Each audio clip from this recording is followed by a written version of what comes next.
Hey everybody, this is Moss Bresnahan again, shooting into another quick video. I'm feeling a bit under the weather at the moment, but I feel like I should make this video anyway, just because that if I quit making this a habit, then I won't get anywhere where I want in life. Discipline matters more than inspiration.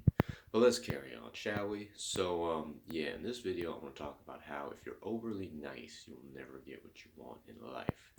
Now, I'm not saying you should be aggressive all the time because aggression isn't always strength. Aggression, when you have to use it and when it's called for, is strength. But aggression for the sake of aggression is weakness, as it comes from a place of scarcity and it comes from a place where I feel like I need to prove something to the world, which isn't really a thing you should do. You should never try and prove yourself to others. You should never try and qualify yourself to others. You should just be you all the time. Be real. Come from a place of, what's the word for it? Authenticity. Yeah, come from a place of authenticity, which can be hard to do because most people you see around, they're micromanaging things in their head and they're not speaking from the body, which is a big part of who we are.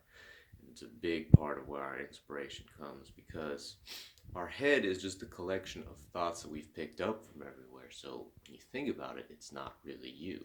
Now you should lead with the head. You should use logic to make conclusions about things and not act purely out of impulse. But when looking for answers in life, you should never truly come from just the head.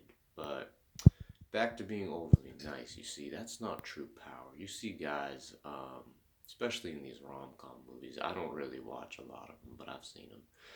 And you always got the guy who's just trying to please everybody, the little people pleaser, the little puppy dog, and that ain't true power.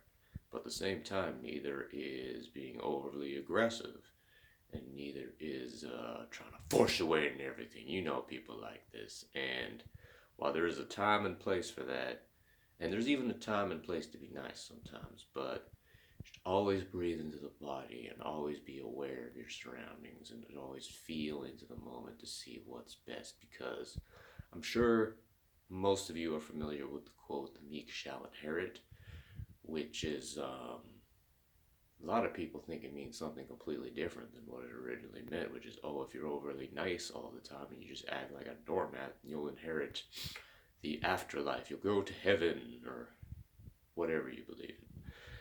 But originally, the word meek, which I learned from a talk by Canadian professor Jordan Peterson just recently, is that originally in the Roman days, meek meant the soldier who had weapons and he had strength, but he chose not to use them all the time, which is where I believe true strength lies from.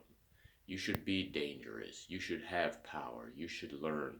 You should be aggressive when you have to be aggressive, but using that all the time is a sign of weakness. And knowing when to lay down your guns and when to just be peaceful, when to negotiate, or whatever you're trying to do, that's true power. Tenderness and aggression. There's a balance. And once you have those two things handled, and once you can control both, and you know when to use both, you don't overly rely on one, you're not too soft, but you're not too hard or stressed out either, then you've achieved true power and you're going to go places in life. I'm done.